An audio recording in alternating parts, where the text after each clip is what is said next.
Okay, this is a reaction video. This is from Mark Goldbridge. That's football.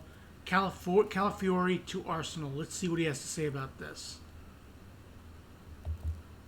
Hello everybody, welcome to That's Football, and what a nice change to be talking about transfers. Now, yeah, he's been talking mostly about the Euros which are going on, and how England are basically very fortunate to be where they are. And quite frankly, I agree with him. But let's see what he has to say about Calafiori, because he's talking about transfers instead of the Euros.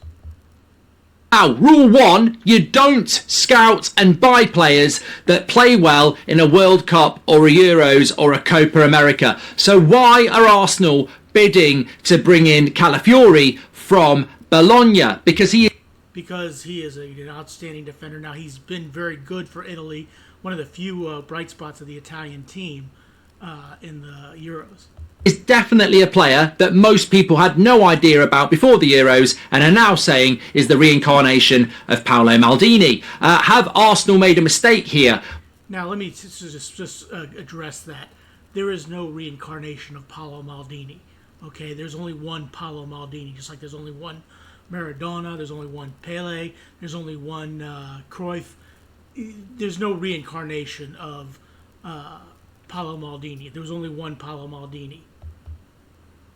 Well, look, they're about to get this deal done. Chelsea, as ever, are swooping around, but Arsenal looking like they've got this deal done. Also got a few other transfer stories to talk to you about, as well as a big keeper heading to Saudi Arabia, and what does that mean, and who actually is going to sign a very good goalkeeper, Diego Costa of Porto, who I think it's well overdue a big move, and will he be coming to the Premier League? But let's fix in on Calafiori. Look, Arsenal do need to bring in defenders. Like, you know, left back is a situation. I don't know whether Calafiori would play there. Timber will be back this season. Ben White plays at right back. Gabriel and Saliba have been brilliant, but they do need more options. If you're going to take on Man City have got Diaz, they've got Stones, they've got Vardiel, they've got Akanji, they've got Aki, they've got options, and Arsenal are trying to compete with Man City. So the more I will not criticise Arsenal for spending money on players that are going to enhance their squad.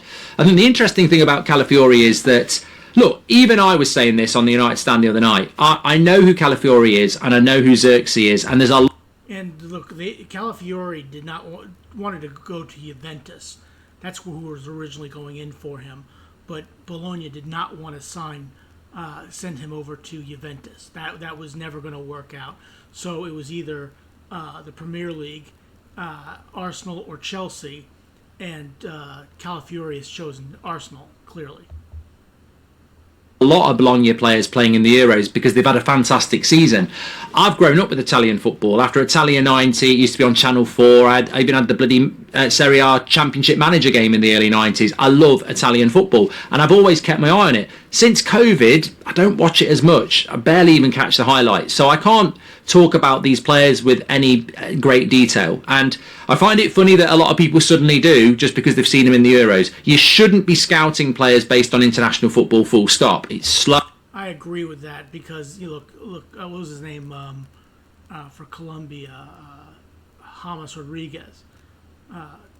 Look, he's a solid player, a great player, but he wasn't all that was all made out to be just because of the World Cup in 2014. Yeah, that is true. You don't base it on Euros, World Cup, Copa America. That's not how you judge players. You judge them by their club form and how they play there. Lower, their players don't play in systems that they're used to. It's not domestic football. But Calafiori is an up-and-coming quality player. And you've got to... I think in this case, there'll be a lot of people aware of him because of the Euros. But take away the Euros, I think Arsenal still make a move for him, because I think Arsenal's scouting is not going to be switching on the Euros with Edu and Arteta and going, oh, he looks good, let's get a bid in. They'll have been scouting him for a long period of time. Some Man United fans wanted us to buy Calafiori, and I said, but we've never been linked to Calafiori. You know, we haven't. We've not scouted him. We've not been looking at him. He's not a name that's been mentioned until the Euros. But I think in Arsenal's case, and knowing a lot about how they recruit, I mean, I was in a meeting, I did a show 18 months ago, in January last year, with Spotify and Ben Foster, and there was a lot of people at the after party, and I was actually talking to somebody who worked at Arsenal about the scouting system, when we were talking about, I mean, they weren't giving secrets away, but they were talking about Brighton and how Brighton scout players and how everybody else is trying to catch up with Brighton and the systems that they brought in. So when I see Arsenal in for Calafiori, we can all take the piss and say, oh, nobody even knew who he was, but Arsenal will know who he was. He will have been on their radar for a while. So Yeah, again, one of the things that Arsenal has generally done, Arsenal doesn't do their transfer market in public. That's one thing we know. Arsenal generally does. You hear about it, but you're not sure about it until they actually announce it.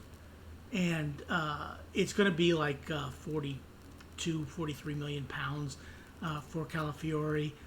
It's a good bit of business. Now, they've already signed David Raya from Brentford. They've already activated his release clause.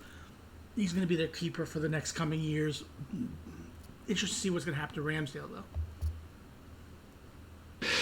Yeah, I think we can banter a little bit and say Calafiori, oh, he's done well in the Euros and Arsenal want to buy him. I mean, this genuinely did used to happen. After the 94 World Cup, everybody tried to buy everybody from the Premier League who played well in there. So, but no, Arsenal will know who he's about. Look, I haven't seen loads of him. If I look at the Euros, I've seen loads of him. If I talk about Bologna, I haven't seen much of him. But look, Cannavaro used to play brilliant for Italy. I'd have signed him, but I knew a lot more about Cannavaro. Brilliant centre-back. Can Calafiori come into England and do well for Arsenal if and when they get that deal done? I think they will. I think Arsenal have made that, there's enough people talking about it that they will get it done. I think he comes in with no pressure anyway. I mean, Arsenal have tried a lot of centre-backs over the years, and they've landed on Gabriel and Saliba, and it's worked, but they've had a lot of mistakes. They've had a lot of average ones, and I think Calafiori would come in and, maybe it'd be a rip-roaring success. Maybe it'd be a bit of a middle-of-the-road signing, but I think that Look, you basically need backup to Gabriel, okay? You need solid backup. Yes, you can have Timber play there. Yes, you can have Ben White play in the middle. There's a number of players that Arsenal have. Tamiyasu, I think, can play in the middle as well. But yeah, I think you need a solid player, and I think that Calafiori is exactly that. It's an intelligent signing of a player that you would normally expect to go from Bologna to Juventus or Bologna to AC Milan. A lot of Italian players don't actually leave Italy, they stay there. So I think it's an intelligent signing. I think the big thing is realistically the expectation that comes with a signing like this. So there'll be a lot of excitement, there'll be a lot of expectation. There aren't actually that many Italian defenders that have come to the Premier League and done well. There's probably not that many Italian defenders that have come to the Premier League. So yeah, I think it's I think it's going to be a good signing for Arsenal. Well, I don't know what I'm saying there. I think it's going to be a good signing for Arsenal. What I meant to say was I think it's a good transfer for Arsenal in relation to the price, about 44 million, in relation to the age, in relation to the talent. There's a lot of work to come after that, and we're getting this with Man United at the moment, where people are talking about, if we get Xerxes, we get De Ligt, we get Agate, we're going to cook. We're not going to cook. We've still got a lot of problems. Yeah, Manchester United have a lot of problems. Even if they get De Ligt and whatever he said, Manchester United have a whole slew of problems. They probably have about 4 or 5 seasons to catch up with everybody. Basically, what our Arsenal was when they got in Arteta as the manager. I mean, he didn't just all of a sudden turn things around. It took about 3 or 4 years before he just started turning things around. It's going to take time, and I think Calafiori would be a signing like that for Arsenal, where very exciting. And Arsenal do need to pad out their squad a bit. Not every signing has to necessarily go in and dislodge Declan Rice or Saka or Havertz. They do need to have what Man City have got, which is an 18-19 core of players that you can put in. They've got it with Trossard. Like, does Trossard start or Martinelli? Well, you've got 2 really good players there. They need to bring a striker in as well. But nice to talk about transfers, and I think it's an interesting signing if they get it over the line. Obviously, Chelsea are floating around a little bit, that one, but is there anything that Arsenal doesn't do that Chelsea isn't laying around, or anybody else where Chelsea isn't, looking around? I think Chelsea's policy is basically see who other clubs are going after, then try and steal them, because obviously because God only knows how Chelsea does their scouting. God only knows. I mean, Chelsea do need to sign centre-backs, but then they bought a lot of centre-backs. So, and I think Arsenal would be the preference for Calafiori for a number of reasons. Where Chelsea... Champions League football being the prime one, even though Bologna, I think, has made it to the Champions League. I think Champions League is probably the big one for Calafiori to Arsenal, which is something Chelsea cannot offer him. Probably do come in though is Diego Costa, the goalkeeper, or Diego Costa. Brilliant in the Euros. Obviously 3 penalty saves in a row is always going to get you the headlines. But this is a goalkeeper that Man United were considering, and they got Onana. Very, very good goalkeeper, very good sweeper keeper goalkeeper, very good modern goalkeeper, very good shot stopper goalkeeper. I think it's time this player came to the Premier League, and I actually thought he might be heading towards Man City because Ederson is apparently going to go to Saudi Arabia. It feels like Ederson's run his course at Man City. I mean, I think even he looks like he needs a change, and Man City would get good money again. And yes, they've got Ortega, so they might not do it. But the way Man City work, they may well go and get Costa from Man City and just say, you two fight it out again. But that would be an interesting pickup if Costa went to Manchester City and Ederson went to Saudi Arabia. That would be rather interesting. Chelsea, goalkeeper, I mean... Again, it's not Chelsea haven't really ever solved their goalkeeper problems. And you look at Arsenal, they've got Raya, and you look at Liverpool, they've got Alisson, and you look at Man City, they had Ederson, they may well go Ortega. Chelsea need to stabilise that goalkeeping position, and I would love to see Costa in the Premier League. And people always find this weird, but I do say it every year. That's football is not the United stand, but also beyond that, when I don't watch Man United, I don't not watch Chelsea or Arsenal or things like that. I enjoy and love football, and I want the Premier League to be the best it can be, and I think that Costa, currently playing in the Portuguese league, needs to be playing in a more high-profile league, and it'd be great to see him in the Premier League. And you know, I think it's Chelsea would be a good fit there. And I know Chelsea get linked to everybody, but I think it would be. Yeah, Chelsea does get linked to everybody, and yeah, look, I think it would be a good pickup if they got him. He would be interesting if he went to Manchester City. Yeah, I think it would be a fantastic signing. It would be a good move for Costa if he showed up in the Premier League. And Chelsea's as good a team as any. Be a good fit. Finally, I just want to talk to you about this, make it a bit Eurocentric. No way, well, yes way, Anthony Taylor and Michael Oliver have been given quarter-final games in the Euros to officiate in. Am I missing something here? Like, it's bad enough that they officiate in the well, it's not just them. The Premier League is a joke when it comes to officiating. Yeah, this is something that he's been talked about a great deal about, his hatred of the, well, not hatred, but dislike of the officiating in the Premier League, and then adding them in the Euros. It is somewhat interesting that they have been given games in the quarterfinals of the Euros. It makes you want to throw up. I can't wait for the new Premier League season to start, but then when I think about the officiating, it makes me want to be sick. I've watched the Euros. I think there's been so many good refereeing performances, and two of the worst were Michael Oliver and Anthony Taylor. I mean, Anthony Taylor did the Netherlands-France, where it should have been a goal for Simmons, and obviously, I think Oliver's done a couple now. One, of course, was the game where it was raining between, was it Germany and Denmark, and there was loads of stuff in that game, like the handball. I don't. Yeah, that handball that was a penalty for Germany.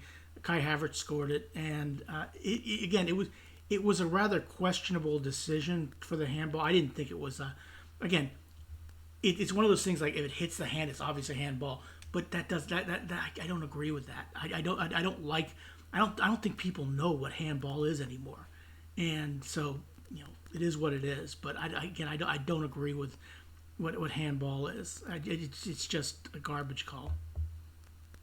Understand what UEFA are doing. Our referees are crap. They ruin football. Why are you giving them quarterfinals? And I'm actually very angry about it. There's only 4 quarterfinals, and 2 of them have got English referees. So UEFA actually think they're good. I mean, they're not going to referee the England game. I will be watching the other games, and them refereeing it makes it a worse occasion. And I'm English. There's no pride. I think in the past, when we've had English referees, like, you go, oh, that's good for the Premier League. I don't want these people involved. They're bloody rubbish. But you know, I don't know. I sometimes think in life there is a higher power going on, and it defies logic, and it's all about secret handshakes and stuff, because it makes no sense to me. There's been so many good referees in this tournament, and two of them are not the English referees in his opinion. I don't know that I really hate the two English officials. I know, granted, the handball was questionable, but I really don't really hate the way the English officiate football matches, and I think they're, you know, they're decent, but they're not great. The worst referees get two of the quarterfinals. Madness. Get your comments in below. Anyway, lots to get in there. What are you thinking about Calafiori? Do you think Arsenal are right to go for a player like that? Do you think it's a bit Euros hype? Where would you like to see Costa go? And what do you think about the officials for the Euros? Let me know in the comments. Remember, the Euros are back tomorrow. Smash a like and subscribe. I'll speak to you on the next one. Well, my thoughts on Calafiori to Arsenal. I think it's a good move. I think it's a solid move. I think it's a good pickup for Arsenal. Okay, it gives them cover in the back. Okay, he can play on the left side. He can of central defense. He can also play the left back position. I think it's good pickup for Arsenal. Whether or not Costa shows up at Chelsea or Man City, wherever, that's good. Officiating, not too bad. I mean, again, it's not great, but it's not bad either. But we'll see how it all pans out. But this is Mark Goldbridge. That's football. Please click like, share, and subscribe for him, as well as like, share, and subscribe for me. And have a good rest of your day. Thanks for watching.